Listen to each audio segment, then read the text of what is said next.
Hip tang. Life is short. Have a sausage. While serious lack of hip tang is rare, lack of hip tang is the leading cause of hospitalization in babies under 1 year old. Talk to your baby's doctor about hip tang. Hip tang takes doctor-baby confidentiality as seriously as the law requires. Hip tang. Today is the 3 burials of Melquiades Estrada. Maybe with a couple pack horses or mules. I ain't seen anybody in 30 years!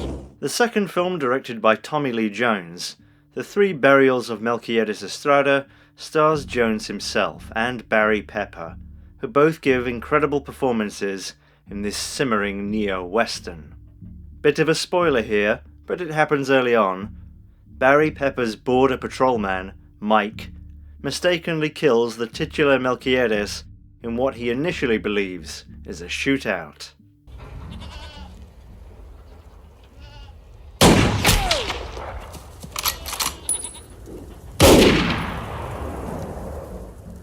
Instead of reporting this, Mike leaves Melquiades and carries on with his happy marriage, and Melquiades is unceremoniously buried, with no investigation or even questions from the police.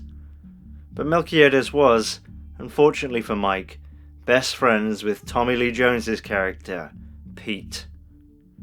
Having promised his friend that he would return his body to his hometown of Jimenez in Mexico if he should ever die, Pete attempts to do just that, with Mike doing the heavy lifting at gunpoint.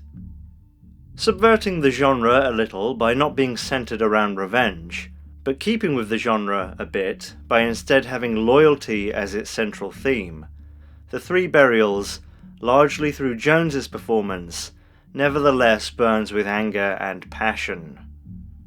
I have to think that Jones casting himself as the dignified, lonely Pete wasn't so much about giving himself a vehicle as it was a commitment to the film as a statement.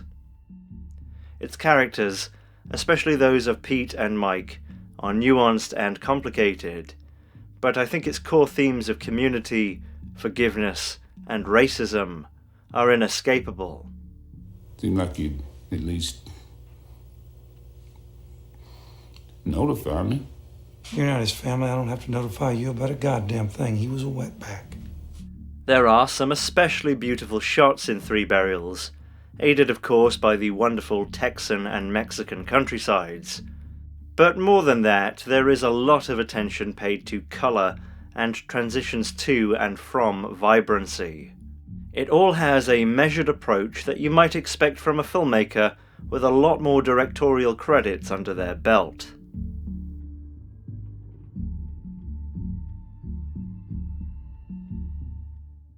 Tomorrow, a passion for art never made anyone rich.